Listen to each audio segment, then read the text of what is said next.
उपवासाच्या दिवशी पोटाला थंडावा देणारा सात्विक साधासुद्धा पदार्थ म्हणजे दह्यातील साबुदाणा. चवीला एक नंबर लागतो आणि बनवायलाही खूप सोपा आहे. नमस्कार, मी कविता's टेस्टी फूडमध्ये सर्व खवय्यांचे पुन्हा एकदा स्वागत करते. उपवासाच्या निमित्ताने आपण नेहमी साबुदाणा खिचडी, वडे, आप्पे किंवा थालीपीठ हे पदार्थ बनवून खातो. पण हे नेहमी तेच पदार्थ खाऊन कंटाळा येतो. शिवाय हे पदार्थ पचायला थोडे जडही असतात आणि काहीतरी वेगळं खाण्याची आपल्याला इच्छा असते. अशा वेळी पचायला हलका व चटकदार आणि पोटभरीचा पदार्थ असा आज आपण पाहणार आहोत. दह्यातील साबुदाणा किंवा दही साबुदाणा. रेसिपी नेहमीप्रमाणे खूप साधी आणि सोपी आहे. विशेष करून नवरात्रात बरेच लोकांचे 9 दिवसाचे उपवास असतात. रोज काय खायचे हा प्रश्न पडतो. त्यासाठी दही साबुदाणा बेस्ट ऑप्शन आहे. रेसिपी शेवटपर्यंत पहा. नेहमीप्रमाणे भरपूर टिप्ससह तुमच्याबरोबर शेअर केलेली आहे. चला तर हा चटपटीत दही साबुदाणा कसा करायचा ते पाहूया. तुम्ही या चॅनलला अजून सबस्क्राईब केले नसेल तर जरूर सबस्क्राईब करा. ते निःशुल्क आहे. इथे मी 1 वाटी साबुदाणा घेतला आहे. वजनी हा साबुदाणा ना 1/2 किलो आहे. हा साबुदाणा आहे ना एका भांड्यामध्ये काढते. आपण साबुदाणा करताना कसं भिजू घालतो ना त्याच पद्धतीने आपल्याला साबुदाणा भिजवून घ्यायचा आहे. त्याच्यामध्ये पाणी घालून हा थोडा हलक्या हाताने चोळून घ्यायचा आणि 2 पाण्याने ना स्वच्छ धुवून घेणार आहे हा साबुदाणा. यातलं पाणी फेकून एक वेळा आणखीन मी स्वच्छ पाण्याने धुवून घेणार आहे साबुदाणा. 2 पाण्याने साबुदाणा हा धुवून घेतलेला आहे मी. यामध्ये आता मी भरपूर पाणी घालते आणि हा साबुदाणा आहे ना आता आपल्याला 20 मिनिटं या पाण्यातच भिजवून घ्यायचा आहे. तुम्ही अजून या चॅनलला सबस्क्राईब केले नसेल तर सबस्क्राईब बटनला क्लिक करा आणि बेल आयकॉनला प्रेस करायला विसरू नका, जेणेकरून नवीन रेसिपीचे नोटिफिकेशन तुम्हाला येतील.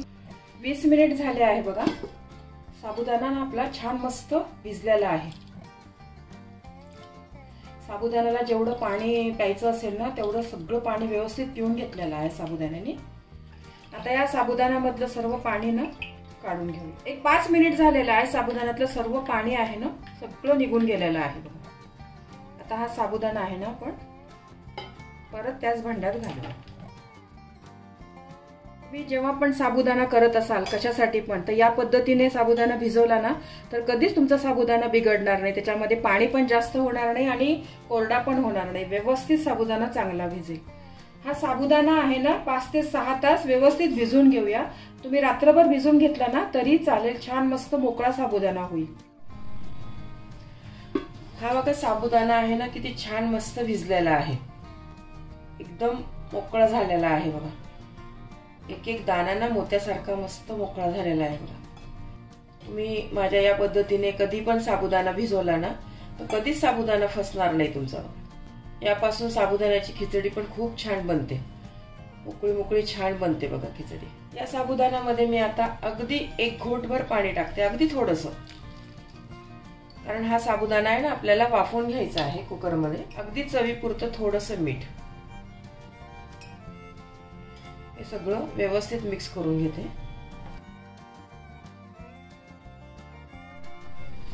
हा साबुदाणा आहे ना दुसऱ्या एका पातेल्यामध्ये मी काढून घेतलेला आहे आणि ह्या कुकरमध्ये ना हा साबुदाणा आपण 1-2 शिट्ट्या करून घेऊया. याच्या आपल्याला हा साबुदाणा आहे ना वाफवून घ्यायचा आहे. 2 शिट्ट्यामध्येच ना हा साबुदाणा चांगला वाफवून होतो. मी याच्या 2 शिट्ट्या करून घेते.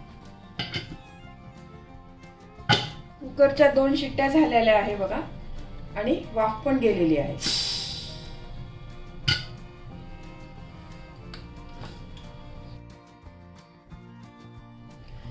हा साबुदाणा आहे ना छान व्यवस्थित वाफवलेला आहे. हा आता आपल्याला ना पूर्ण गार करून घ्यायचा आहे. साबुदाणा पूर्ण थंड झाला पाहिजे हा साबुदाणा. हा दह्यातला साबुदाणा करण्याची ही जी पद्धत मी तुम्हाला सांगितलेली आहे ना ही एक पद्धत आहे. आणि एक दुसरी पण पद्धत आहे की कच्चा साबुदाणा घ्यायचा. तो कढईमध्ये ना 3 ते 4 मिनिटं चांगला खमंग भाजून घ्यायचा तो साबुदाणा आणि नंतर मग गार करून तो साबुदाणा आपण नॉर्मल साबुदाणा कसा भिजवतो ना तसा भिजवून घ्यायचा तो साबुदाणा. आणि मग पुढची प्रोसिजर आहे ना आता मी जे सांगणार आहे ना ती पुढची प्रोसिजर करायची. ती एक पद्धत आहे आणि ही एक पद्धत आहे बघा. पण त्या पद्धतीपेक्षा मला ना ही पद्धत पर्सनली जास्त आवडते.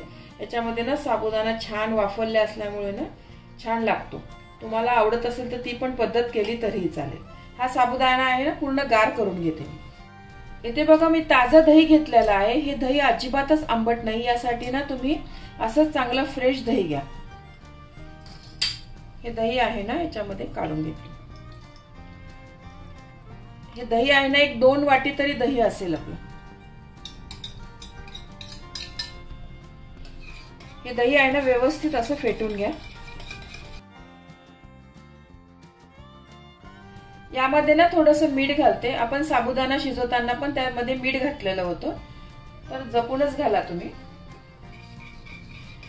तुम्हाला आवडत असेल तर या ठिकाणी ना एखादा चमचा साखर घातली तरी चालेल. तुम्हाला आवडत असेल तर जरूर घाला. माझ्या घरात नाही आवडत म्हणून मी नाही घालत त्याच्यात साखर. दही ना छान फेटून घेतलेलं आहे बघा. असं घट्ट ताजं ना आंबट नसणारच दही घ्या. त्याच्याने ना हा दह्यातला साबुदाणा खूप छान लागतो चवीला. हा वाफवून घेतलेला साबुदाणा आहे ना तो आता यामध्ये घालते मी. हा साबुदाणा पण यामध्ये ना व्यवस्थित मिक्स करून घ्या. खूप छान सोपी रेसिपी आहे. साबुदाणा तर आपण बऱ्याच वेळा खातो, काय काय वेगवेगळे पदार्थ बनवतो. या पद्धतीने पण साबुदाणा करून बघा तुम्ही. हा साबुदाणा आहे ना दह्यामध्ये व्यवस्थित मिक्स करून घेतलेला आहे बघा. साबुदाण्याचे आपण खूप वेगवेगळे पदार्थ करून खातो. कधी साबुदाण्याची खिचडी, साबुदाण्याचे थालीपीठ, साबुदाण्याचा वडा. कधी ही रेसिपी पण तुम्ही ट्राय करून बघा. खूपच चांगली हेल्दी रेसिपी आहे. आणि तेलकट रेसिपी खाल्ले ना आपल्याला ऍसिडिटीचा त्रास होतो. बऱ्याच लोकांना तेलकट रेसिपी पण आवडत नाही. त्यांच्यासाठी ना हा दह्यातला साबुदाणाची चांगली हेल्दी रेसिपी आहे बघा. पोटाला ना थंड वाटतं याच्याने, अजिबातच त्रास होत नाही आपल्याला. विशेष करून नवरात्रामध्ये ना 9 दिवसाचे उपवास असतात बरेच लोकांचे, तेव्हा तर हा मस्त हेल्दी ऑप्शन आहे बघा.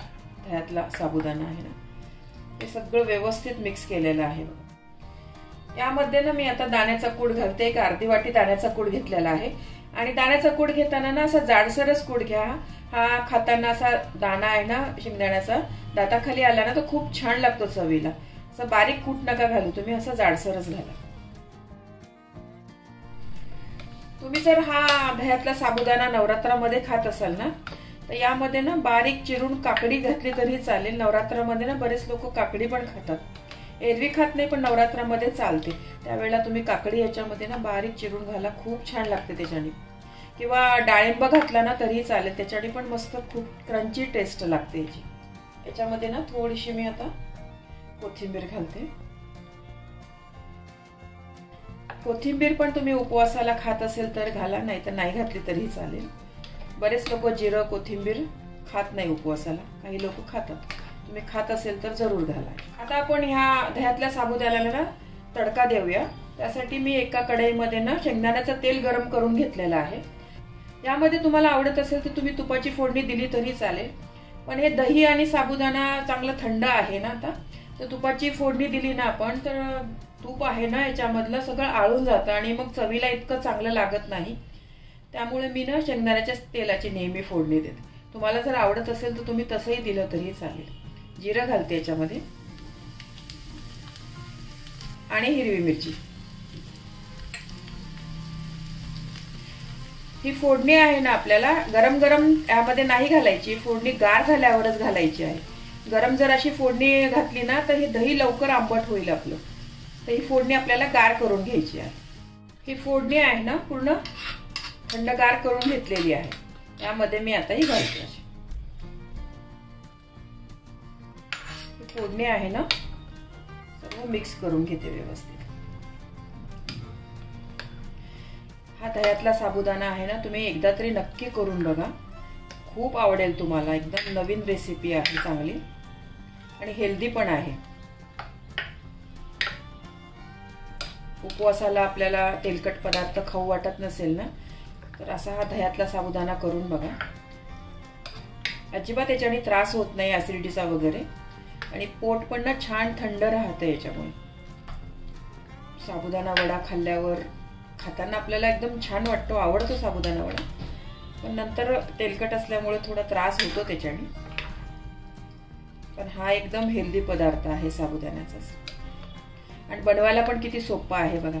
सर्व साहित्य आहे ना आपल्या घरामध्येच आहे, याचं पटकन बनतो. पूर्ण हा दह्यातला साबुदाणा तयार झालेला आहे. तुमच्याकडे असे जर खारे शेंगदाणे घरात असेल ना तर जरूर घाला तुम्ही, खूप छान लागतात याच्यामध्ये. असेल तर घाला, नाही घातले तरी चालेल. यामध्ये आपण जाड दाण्याचा कूट घातलेला आहेच, त्याच्याने पण खूप छान लागतं. पण घरात असेल तर जरूर घालून बघा. आता मी हा सर्व करून घेते.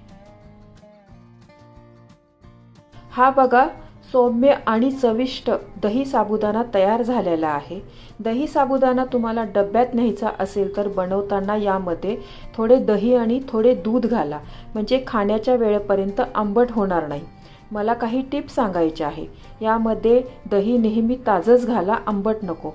दही साबुदाणा मिक्स केल्यानंतर थोड्या वेळासाठी फ्रीजमध्ये ठेवा, यामुळे याची चव आणखीनच जास्त वाढते.